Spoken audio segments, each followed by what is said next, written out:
Mga kababayan, kamusta po muli? Si Kamanong po inyong lingkod ay nagbabalik po at tayo po'y magsama-sama, magkomentuhan po dito po sa Tambayang mga kabayan.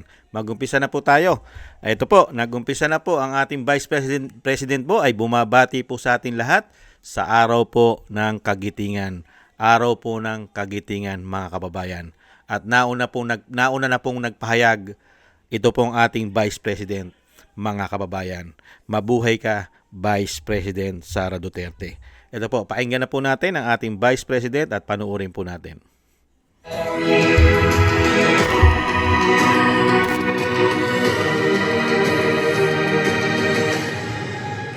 Assalamualaikum warahmatullahi wabarakatuh. Madayaw ug maayong adlaw kaninyong tanan. Magandang araw sa inyo lahat. Kaisa ko ang buong bansa sa paggunita ng Araw ng Kagitingan. Ngayong araw, binibigyang pugay natin ang mga magigiting na kawal na nanindigan sa Bataan. Ang kanilang sakripisyo ay hindi lamang pagpapakita ng lakas militar. Ito ay isang dakilang pagpapatunay ng pagmamahal sa sariling bayan. The Day of Valor reminds us that our freedom was bought at a high price. It is a reminder that the defense of our republic is a continuous duty that falls upon every generation. Today, valor is found in our courage to protect our sovereignty and our discipline to uphold the rule of law. Ang tunay na kagitingan ay matatagpuan sa ating matibay na paninindigan na protektahan ang ating soberanya. Ang anumang pagtatangka ng mga banyagang institusyon na manghimasok sa ating hustisya ay isang tuwirang hamon sa kalayaang ipinaglaban ng ating mga bayani sa Bataan. May kakayahan tayong pamunuan ang ating sarili at pairalin ang ating sariling mga batas sa ilalim ng ating sariling mga hukuman. Kagaya ng ating mga bayani sa Bataan, huwag tayong sumuko. Harapin natin ang mga hamon ng ating panahon, taglay ang parehong diwa ng katatagan. Paninindigan ang isang matatag, ligtas at tunay na malayang Pilipinas. Isang makabuluhang pagunita ng Araw ng Kagitingan sa inyong lahat. Mahalin natin ang Pilipinas para sa Diyos sa bayan at sa bawat pamilyang Pilipino. Syukran. Maraming salamat po.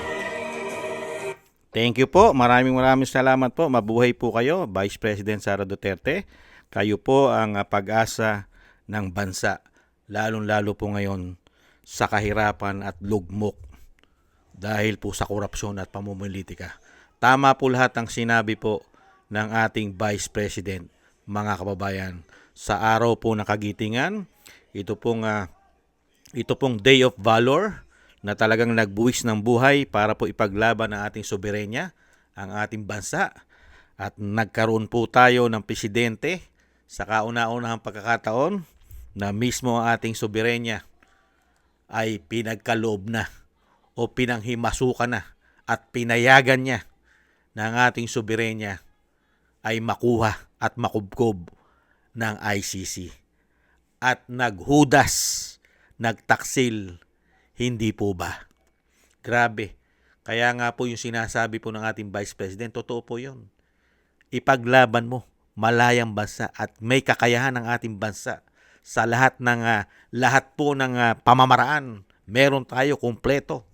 Pati po ang ating judicial, hustisya. Di po ba? Kaya nating gawin, gampanan lahat. Hindi po kailangan mamasok o manghimasok ang mga dayuhan. Dahil nga ang mga dayuhan ay pinalayas nga natin sa ating bansa. Nakipaglaban ang ating mga ninuno. Nagbuwis buhay. Hindi po ba? Lalong-lalo po diyan po sa World War II, diyan po sa panahon ng Hapon na ang ating bansa ay kinubkob. Hindi po ba? Kaya nga po grabe ang buhay ang binuhis ng ating lahi, ng ating mga ninuno diyan po sa Battle of Bataan at Corregidor at buong bansa. Hindi po ba? Kaya nga po yung ating Vice President, sana po Vice President ay dumating na po ang panahon na maiayos nyo na po ang bansa. Katulad po ngayon, ang Pangulo ng bansa ay hindi mo malaman kung nagsasabi pa ng totoo ang Malacanang. Kamusta na kaya sila at ang kanilang mga scripted di umano at ang kanilang mga kasinungalingan? Hindi po ba? At siyempre po ang ating Vice President ay kailangan pong proteksyonan dahil po pilit po siyang pinababagsak ng mga sindikatong magnanakaw sa ating bansa. Di umano. Kailangan po ang Vice President ay protektahan at siyempre po, Vice President, sana po labanan nyo po.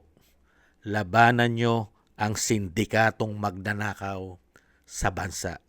Dahil ngayon po ay nabuko at mismong Korte Suprema na po ang nagsasabi po ngayon at binubuko ang nakatago nilang mga lihim na hindi po nahahayag at ngayon po ay nahahayag sa Korte Suprema kung paano po binaboy na para pong kinubkob, para pong giniyera, para pong nagkaroon po ng giyera na mas masahol pa sa laban sa Hapon ang ating kaperahan dahil mismong mga politiko na mas mga sakim sa kapangyarihan at pera ang kumukuha yata nito. Di umano. Hindi po ba? Labanan nyo po sana, Vice President. Huwag po sana kayong magpagapi o magpatalo sa mga hindot na yan. Hindi po ba? At sana po, Vice President, ay dumating na po ang pagkakataon na malapit na po sa lalong mabilis ay maupo na po kayo sa Malacanang. Dahil napakarami na pong problema ng bansa. Grabe na po ang kahirapan, korupsyon, pamumulitika, kasinungalingan, pambubudol. Hindi po ba? Lalo-lalo po ngayon. Grabe, naharap po ang ating bansa sa krisis. Grabe, lahat na po. Pero pinagtatakpan pa rin po nila. At nagpipretend pa sila na kayang-kaya nila solusyonan ang problema ng bansa. Pero baon na tayo sa utang at kahihiyan. Mabuhay po kayo, Vice President. At sana po mga kababayan ay isama po natin sa dasal ang ating Vice President at ang pamilya Duterte na maingatan po. Dahil talaga pong napakarami po na nagpaplano sa Vice President na siya po ay pabagsakin. Dahil alam naman po natin ang Vice President ay parang nakikipagyera. Lumalaban po siya sa digmaan. Ang kalaban niya ay puro magnanakaw sa gobyerno. Di umano. At nahandyan pa ang grupo ng komunista, makakaliwa. At ang mga sindikato. Hindi po ba? May sindikato ng pulburon. Sindikato ng mga smuggler. At sindikato di umano na kumukontrol sa ating bansa ang mga oligarkiya. Halos lahat po yan ay nagsama-sama para pabagsakin ang pamilya Duterte. Hindi po ba? Sana po hindi sila magtagumpay para pong laban yan ng kagitingan at yung sinasabing yung Day of the Valor sana'y manaig na naman sa ating bansa.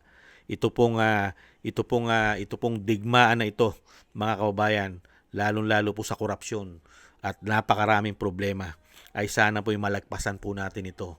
At sana rin po ay ang Vice President sa lalong mabilis ang makaupo at ng lahat ng problema ito ay masolusyonan na. Hindi po ba? At ang ating bansa ay muli pong makabangon.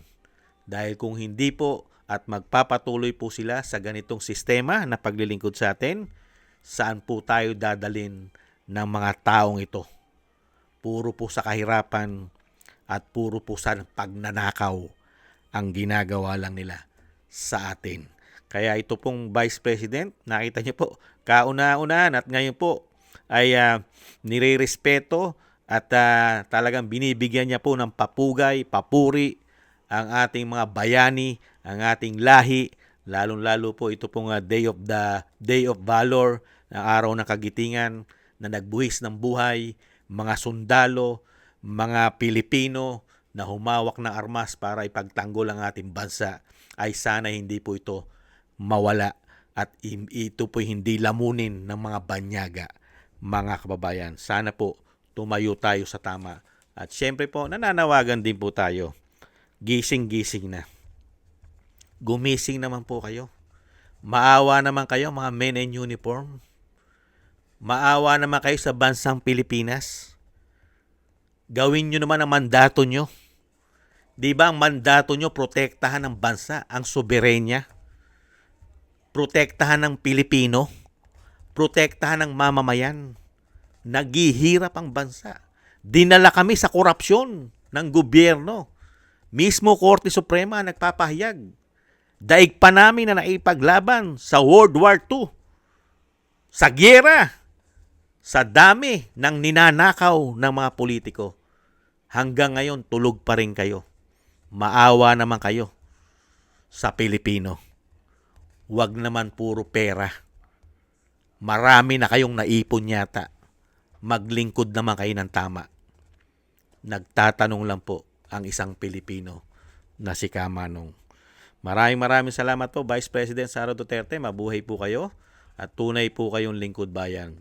May tapang na, may malasakit pa. At ang aming respeto at suporta ay lagi pong nasa tama. Kung sino po ang tama ay dapat suportahan. Ang mali ay dapat pong sipain at huwag nang bigyan ng pagkakataong maglingkod sa bayan. At sana'y makulong din po ang mga hindot na yan. Maraming salamat po mga kabayan sa nagusto po na ating tambayang makabayan sa YouTube at TikTok at ganoon din po sa ating mga subscribers at patuloy susubscribe. At sa mga nagko-comment, like, share, and subscribe, mabuhay po kayo. Maraming salamat po. Shoutout po sa inyo lahat. At thank you rin po sa mga nagbibigay po ng tulong at biyaya. Shoutout po kay Eric Hercio ng Canada, Kingston ng Hong Kong, Jake Yahut ng Maisog, California, USA, Gina Ray ng Berlin, Germany, Julieta Sileona ng Sydney, Australia, Baby Roman ng Ate Isa ng Cagayan, Jem Aris ng United Arab Emirates, Jovelyn Watanabe ng Japan, ako si Pilam, Annie Jo, ako si Annie Jo, Chodorico Erguisa Jr., si Gayat Shena, Tatay Nick ng Canada, Balance Vision TV, Jesus Valdepena, at Mila Yi. Thank you po sa inyo. Shoutout po sa inyong lahat at God bless po sa inyong lahat, mga kababayan. Ingat po kayo sa inyo po mga paggawa. Muli po mga kababayan, tiis lang po tayo. Bye-bye!